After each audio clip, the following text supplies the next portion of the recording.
ஆயுண் மண்டலியாம்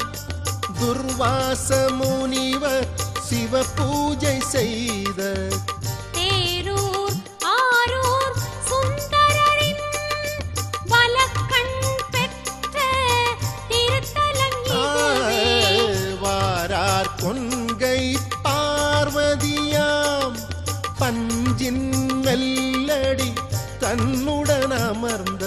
சீரார் பூவாய் நாதசிவன்